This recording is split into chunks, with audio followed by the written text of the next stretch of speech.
Going on since the Sandbox fans? It's mock draft time. Today you're going to get my mock draft picks 1 through 32. We're doing the first round only. This one includes trades. I was trying to do a live video with the mock draft simulators, but I was having a problem with the trades. A lot of them were getting rejected in the middle of recording a video. So what I just said is it's going to be easier to do this in Excel. I'm going to show you pick by pick what's going on here, who I have taken who. There's going to be trades. I'm going to break that all down for you. Let's not waste any time. Let's get right into it with pick number 1. Everyone knows Chicago is taking Caleb Williams, quarterback from USC. It's 100%. There's no ifs, ands, or buts about it. Caleb Williams is the best player in the draft at the quarterback position. The Bears need a quarterback so bad. They've been building their team for this for so long. No doubt they're going in this direction. Great pick here for the Bears, and it's an easy one here at 1.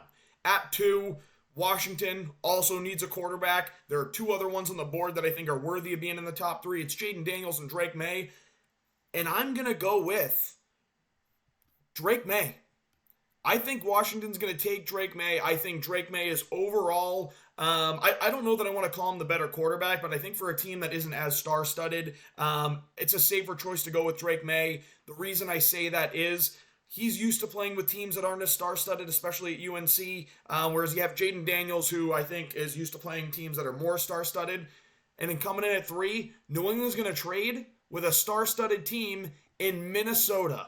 Minnesota is going to draft Jaden Daniels after moving up to the 3 spot with New England. New England's going to get a compensation of, I think, the 11, the 23, and maybe a first next year, maybe a second next year or this year. We'll see how it all shakes out, but I think Minnesota's going to move up, take their guy Jaden Daniels here at 3. It's going to keep Justin Jefferson there, and we're going to the next one. At Arizona, at number 4, we have Arizona.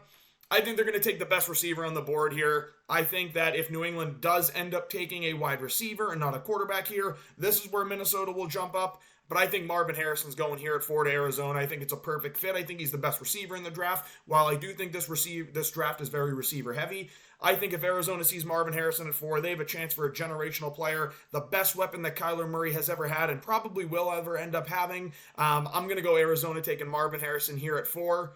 And that brings us to the 5 pick. Los Angeles Chargers.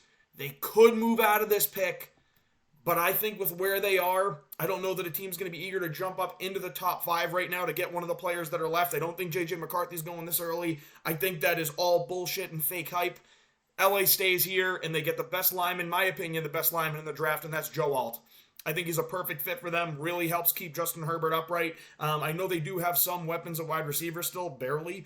You got Josh Palmer, you got Quentin Johnston, and they're going to need to add more pieces. I do agree, but I think you can do that later in the draft here. Why not get the best offensive lineman on the board? There's a world they can go Malik Neighbors, but I think they're going offensive line, Joe Alt here.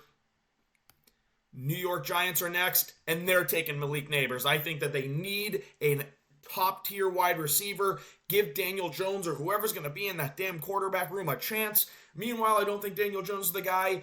I don't think anyone in that quarterback room right now is the guy. But I think the only thing that the Giants really need to focus on here, don't jump high for a quarterback again. You did that with Daniel Jones. You don't need to do that with J.J. McCarthy. You don't need to do that with Michael Penix.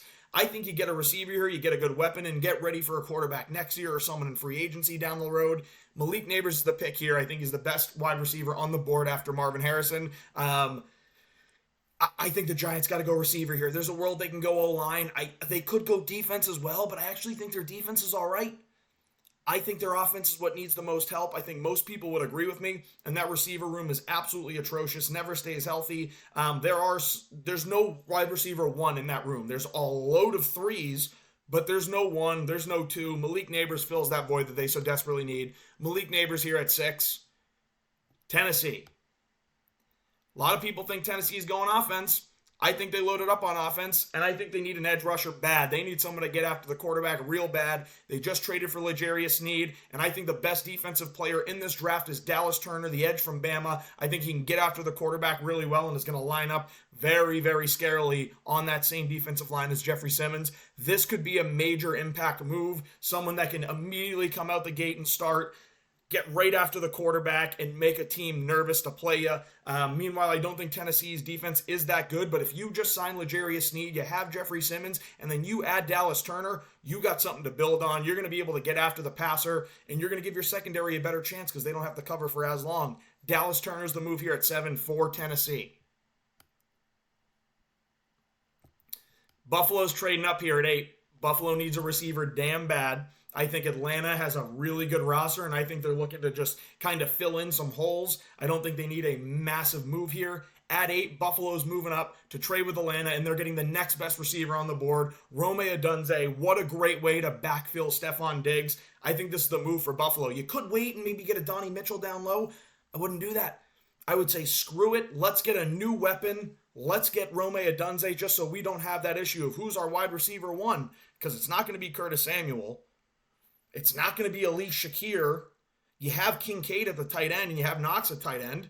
You need a receiver 1, and Rome Odunze can be that guy. Rome Odunze is stud out of Washington. I think he's the move here. You take Rome Odunze, Buffalo moves up with Atlanta. That's the move. Chicago's got their second pick, and they're staying here, and they are going to keep Caleb Williams upright for the rest of his goddamn career because they drafted Darnell Wright last year. I think he's an awesome offensive tackle, and on the other side of him is going to go Olu Fashawan, the next best offensive lineman in the draft out of Penn State. Could be number 1. I know Steve likes him a lot at number 1. I personally do like Joe Alt, but Olu Fashanu, I've been saying his name wrong all this time. I think it's a great move here. Keep Caleb Williams upright, and now you have an offense that's ready to do some damage. We already know that defense is solid. Round out that offensive side of the ball. Chicago could be a damn problem this year because I do think Caleb Williams is the guy that we all thought he was last year before he started painting his nails this year. And at 10, the New York Jets have a blocking problem. They have a pass-catching problem, kind of. And they fix that with Brock Bowers right here. Brock Bowers is a top 10 pick. Go check out the Since the Sandbox YouTube page for Steve's video talking about 5 things that he thinks will happen in the draft. Brock Bowers, I think he's going to go right here at 10 to New York Jets. I think it's a match made in heaven. Big football market for the guy. He can block really well, so that helps a little bit of a weaker O-line that we've seen the Jets have. And again, it's not like they don't have the players. They got Vera Tucker. They got Becton. They got all these guys. They might get David Bakhtiari also in the offseason. We don't know, but I think Brock Bowers helps to block, and he's another good pass-catching option, especially in the red zone. You can't rely too heavily on Breece Hall and Garrett Wilson. While I do think they're studs, they need a little bit more help. All those other guys are mid. Lazard's mid. Mehul Harmon was mid. Let's just get yourself a damn good tight end, one of the best options in the draft here. Brock Bowers at 10, I think's a steal. This is the move for the Jets, and they're going to look dangerous, especially I'm saying that as a Pats fan. At 11, this is where the Patriots would pick, but I think the Pats are going to move down again, and I actually don't hate this if they're going to be moving down just a little bit further to Las Vegas' pick 2 shots later. Vegas is going to trade up because they want to get ahead of Denver in the quarterback market. I know that Denver just took Zach Wilson. I know they have Jarrett Stidham, but if they want to make a turnaround, they can't just sit with those guys in there. I think Vegas knows that, and I think they want to jump the gun on Denver. They're going to trade up with New England, and they're going to take Michael Penix here. I think Penix is much better than J.J. McCarthy. Yes, the injury history scares me. But when you're looking at Vegas, they already had Aiden O'Connell play last year. He looked all right. He was a good game manager. I think he filled what they needed at the quarterback position. But I think they do need another guy that they can look at. And Michael Penix doesn't need to start right away. But he's a super talented guy. He can get fully healthy and be in that quarterback room and eventually compete for the top spot. I think Michael Penix is going to get traded up for here at number 11 by the Vegas Raiders. And with Denver losing out on their quarterback option, I think Indy's going to see that they need help in the secondary and trade up with Denver. Denver's going to be happy to trade down, and I don't think Indy's going to be giving up too much compensation to do it. Terry and Arnold's a pick here. Lou, I know you're happy with this one. We've been talking about how Indy needs another corner, another guy in the secondary. They need that presence. It really helps round out that defense. You got the good pieces at the linebacker position with Zaire Franklin. You got the defensive line worked out with DeForest Buckner and Kwity Paye. It's time to attack the secondary, and Terry and Arnold, I think, is the best corner in the draft. this is what you do. He's lined up against studs before. He's played in big games at Bama, and I think that is going to be a massive, massive move for the Indianapolis Colts to trading up and don't have to give up too much comp to do it because they're only moving up a couple spots, but they lock in their guy at the cornerback position. It's Terry and Arnold here. At 13, New England is drafting here. They need an offensive lineman. I want a left tackle. We sign Owenu, which is a great move, but now we get J.C. Latham from Bama, who I think has been criminally slept on in this draft. I think he's incredible. We saw the Alabama offensive line this year. Yes, the whole offensive line was good. Starts with the left side, keeping Jalen Milroe upright, making Jalen Milroe look better than we all think he actually is. J.C. Latham is the man. J.C. Latham is the next best offensive lineman on the board, in my opinion. I know there are other guys you can argue, but I think it's J.C. Latham. I think he's the next best option. Pats need offensive line damn bad. And if they can get Latham here at 13, sets themselves up really nicely going back in the draft. I do know they need weapons positions, but I'm okay with later in the draft addressing the wide receiver room and maybe a late round quarterback. But realistically, we know it's going to be tough. We know these next few months are tough. I hate that Jonathan Kraft has a hand in what we're going to be doing at 3. I would like to trade back, and I think Jonathan Kraft is going to be generationally bad as an owner. They put out a hit piece on Belichick that was disgusting. They're cheap, and everyone wanted to blame Belichick for being cheap. Realistically, Robert Kraft can just give everyone the middle finger and say, I'm paying my guy, but they didn't do that. Because they wanted to make Belichick the scapegoat. Because realistically, they're dirty people. I think that the Krafts are kind of dirty people. Doing Bill Belichick like that is disgusting. The best move here is for the Pats to move back, load up on picks, get J.C. Latham here at 13. At 14, New Orleans. They need offensive line bad. They just saw J.C. Latham go. I think the next best guy is Talise Falga out of Oregon State. This is the pick you make. You don't know what's happening with Ryan Ramczyk. I know Steve talked about that. I think the move here is Talise Falga. He's the next best offensive lineman. You need offensive line bad over there. It's going to be a while for the Saints to be good again. Make this move at 14. Pretty easy pick if you're the Saints to me. 15. I believe this is where Denver is. Yep, Denver gets J.J. McCarthy down here. Because I don't think anyone else is trying to jump up and trade for a quarterback this early. I still think this is too early for J.J. McCarthy. I think he is way overhyped. But Denver's going to get J.J. McCarthy here. If you can get him at 15, compared to where everyone else has him going in mock drafts, I think they're absolutely ludicrous for having him going in the top 10, top 5. Ludicrous. Wait here at 15, Denver. You even had a chance to trade back and get your guy. I think J.J. McCarthy goes down here at 15. Denver definitely needs a quarterback still. I understand they have Zach Wilson. I understand they have Jarrett Stidham. But bring in another guy. Make this a real competition carousel. J.J. McCarthy's the guy here at 15. Pittsburgh's trading up again 2 years in a row to get another offensive lineman, and it's Troy Fautanu on the other side of Broderick Jones from Washington. I think this is a great move. I think Seattle has a ton of good pieces, and I don't think they necessarily need to draft here at 16. I think they're willing to move back because they notoriously just have great players fall to them. And with offensive line going this early in the draft, I do think there are teams that need to address it and will trade up for it. And I think that's what we're going to see Pittsburgh do here. They're drafting Troy Fautanu out of Washington at the O-line position here at 16, trading up with Seattle. We talked about this on the mock draft Steve and I did together. Jacksonville can't miss with a pick here. And Byron Murphy going here at 17 is one of the steals of the draft. Really helps that interior defensive line. You have Josh Allen on the other edge. You do have some decent corners already. The middle linebacker position, you have Aluakon, who has just been racking up tackles year after year. I think you help out a lot more by adding Byron Murphy here. Someone that can get after the quarterback as well. Really good move out of Jacksonville here. I think they're getting Byron Murphy at 17. They can't miss with this pick. Cincy. They need help in that secondary. They really do. Their secondary is not that good. It's exposable. People throw on them like crazy. Quinyon Mitchell is the fact that he's going at 18 is absolute blasphemy, but there's so much offensive talent in the draft as well that I just do think naturally the offensive linemen and the receivers are going to go pretty early. You're going to get 3, 4, 5 quarterbacks here in the top 20. I think Quinyon Mitchell at 18 is a steal for them, and I think if they can wait and they can end up with a Quinyon Mitchell, it's huge for that defense. Lockdown corner, Quinyon Mitchell here at 18 to Cincy. They'd be a scary team with this. The Rams. The Rams here at 19 are taking Cooper DeJean. I think Cooper DeJean is one of the better players in the secondary. I know Terry Arnold is the best pure corner, but Cooper DeJean can play multiple positions. The Rams can't lose with a pick here either. They're back to picking in the first round. Cooper DeJean is such a good pick here at 19 for them because you can put him wherever you want him, and I think he fills out that defensive secondary really, really well. I get you lost Aaron Donald. I don't think you're going to ever find someone to replace what he can do. You don't have to force address it. You don't have to force address it, jump up, take a guy too early. Cooper DeJean's the guy here at 19 for the Rams. I think he would be a great cornerstone on that defense for years to come. And here we have Seattle, who just traded with Pittsburgh.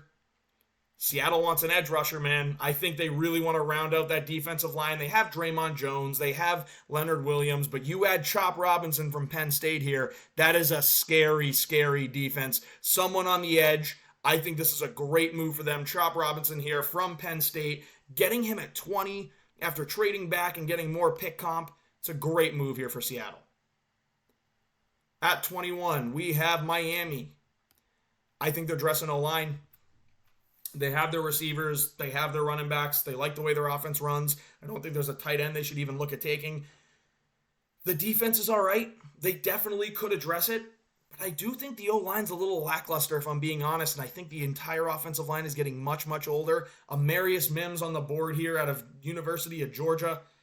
I think it's a great, great pick. You have him with Terran Armstead. That's who it was, Terran Armstead. I think it's a good move. This is the one to take. I think he's the next best on the board for offensive linemen. I think this helps out Miami a lot, and they can address defense a little bit later in this draft as well. Just with how it's going, I think there are going to be a ton of offensive players taken in this first round. Philadelphia, they're going edge rusher. They're going Latu, if I can pronounce that right, out of UCLA. This dude's a monster. Like, he's a really, really good player. When I look at this, I think Hassan Reddick's gone. You got to backfill him, and I think this is the guy you do it with. I get it. You have Jalen Carter. You have Jordan Davis, but you need someone on that edge. Brandon Graham is older. You can have Latu while you have Brandon Graham coaching him up. I think that works out really, really well for them. This is the move. And then here at 23, the New England Patriots draft yet again. I'm going to do some readjusting of the screen here in a second. But they're going wide receiver. They're getting Brian Thomas here. I think this is an awesome move. Great, great, talented receiver who can get separation, can go up and get it. We need that wide receiver room filled out really bad. Why we have, Kendrick Bourne, KJ Osborne. Thank God we got rid of Devontae Parker. We have Pop Douglas. Brian Thomas is a receiver that's not like any of those. I think he fits in really, really well, and he has the opportunity to be a one. I get Brissett's not the best starting quarterback, but he's definitely serviceable to keep us waiting until we want to draft one next year, or maybe we take a shot in round 2 when we get really lucky. I don't know yet, but Brian Thomas is the move here for the New England Patriots. I'm a Pats fan, and this is what I want, so deal with it. Now, bear with me for a moment, because I am going to make my camera a little bit larger and go to Excel and scroll down the page. And because I know you want to see my handsome face, I'm going to give it to you. So hopefully I didn't spoil any picks with that. I did not. We just went through New England's pick at 23 here. Dallas is picking at 24. Who is Dallas taking at 24? Chris Rich, I hope you're hyped up. You do need an offensive lineman. I know you want weapons, but you need an offensive lineman. Tyler Guyton's the next best. Out of Oklahoma, get him. You lost Tyron Smith, and I get he never plays for you, but you have a stacked offense. You have Cooks, you have CD. I think Dak's still a great quarterback. Go check out the QB rankings that I did not do poorly, by the way. I did very well in those. Just because there's a little bit of a disagreement doesn't mean that my rankings are bad, because those are damn good rankings. A lot of other people agree with it. It's just some people want to glaze you, Steve. That's all it is. Gomes is going to glaze you all day for that. So at the end of the day, Tyler Guyton is getting taken here with a great, great pick for the Dallas Cowboys, somebody that's going to be a cornerstone on that offensive line. Zach Martin's not getting any younger. I think this is the right pick. And you just robbed Green Bay of another offensive lineman there. So now they're going to have to settle for interior, which I think is okay, because Jackson Powers Johnson out of Oregon is a great option. I think that the Packers are going to be good no matter the weapons they have. I wholeheartedly believe that after all of these years. Not to mention they have Christian Watson, which they can dump. I don't even think they need him because they have Dobbs. They have Jaden Reed. Wicks showed that he's pretty good. You got Musgrave back and healthy. Tucker Kraft showed to have a role. They added Josh Jacobs so they can run the ball better. If you want to run the ball better, you need a good interior offensive lineman. That's Jackson Powers Johnson out of Oregon. That's the move here at 25 for Green Bay. And next up at 26, Tampa Bay is going to get an edge rusher and Darius Robinson out of Mizzou. I think this is an awesome pick for him. I think he's one of the better defensive players in the draft, especially at the edge position. They could use another good pass rusher. I think they're okay in the secondary, having the best safety, in my opinion, in Antoine Winfield. You got Carlton Davis at corner. You got these pieces kind of filled out here. You got Vita Vea on the interior. You have Kalijah Cansey on the interior. Get someone on that edge. Darius Robinson is the move here out of Mizzou. Great pick here for Tampa. Arizona's going O-line now. They need to round out that O-line. A lot of O-linemen have gone. You need to pick it now. Graham Barton's the next best guy out of Duke. You can put him at the interior. I think that's exactly what they're going to do. They had Paris Johnson last year. You add Graham Barton this year and then maybe address it again later in the draft. Now you're starting to look like a better team, Arizona. This is a team that I think, again, they're not winning the division this year, but they're building on pieces to have a future. Graham Barton's a great pick here at 27 for Arizona, especially being their second pick in the draft already. It just seems to shake out this way that no matter whoever's drafting at 28, I got a Donnie Mitchell going there. If it was Buffalo and they stay put, it's going to be a Donnie Mitchell. If it's Atlanta and they come down here, a lot of people think maybe they should address the defense. I actually think the defense was really fucking good last year. Really good last year. You have a great secondary. Your front was playing good. You could address the linebacker position, but in the first round, don't do that. Get Kirk one more weapon. Gabe Davis isn't a 2. Darnell Mooney is... Actually, I think Gabe Davis might be in Jacksonville. Darnell Mooney's in Atlanta. He's not a 2. What is it? Zacchaeus isn't a 2. Like, what do you do? You have Pitts. You have London. You have Bijan. Add another piece. Get Kirk that weapon. And really just clean house in that division. Take control of that division. Get yourself in the playoffs. I think it's the great move here for Atlanta. At 29. Detroit. My boys. I think that if Byron Murphy was on the board here, I think they could go Johnny Newton, but I think they want more of an edge rusher. You know, Darius Robinson's a guy that if he falls down here gets taken, but I don't think he's making it. And I think Ennis Rakestraw's the next best corner on the board. I get a lot of people talk about Kool-Aid. I just think it was a lot easier for Kool-Aid to look as good, first of all, because he has a flashy name that everyone enjoys to say. But secondly, he had Terry and Arnold on the other side of him, one of the best corners in the best corner, pure, in the entire draft, in my opinion. Rakestraw's doing it at Mizzou. I think this is a really good pick for Detroit.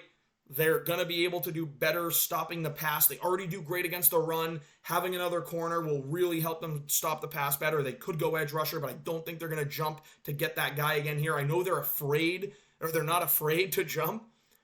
But I truly don't believe that there's a guy at this point that they want to take in the first round other than Ennis Rakestraw if all these other players are off the board. So I think Rakestraw's the move for corner out of Mizzou.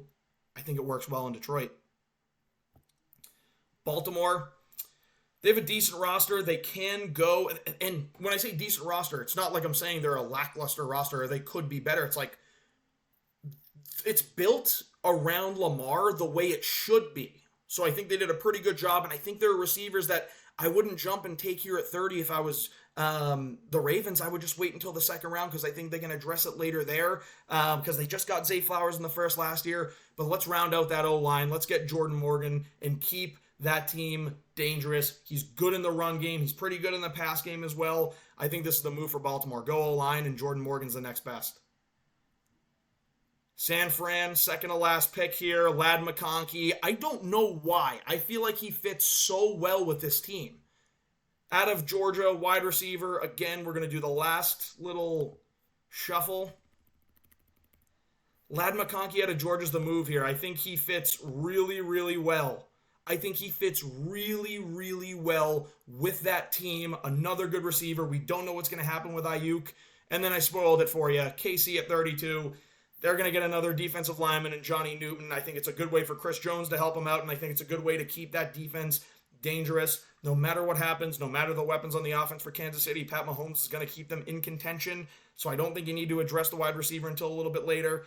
Penix is gone. No one's going to trade up for him. McCarthy's gone. No one's going to trade up for him. I agree with Steve here. I don't think Bo Nix is going to get traded up for at 32 just for the fifth-year option. Johnny Newton, I think, is the best defensive player on the board left. Johnny Newton's getting taken here at 32. Hope you enjoyed the mock draft. Thanks for tuning in. Remember to like and subscribe to Since the Sandbox page. I'm also cooking with Sandbox MMA stuff, so feel free to check out that page and like and subscribe as well. Thanks again for your time. Hope you enjoyed it.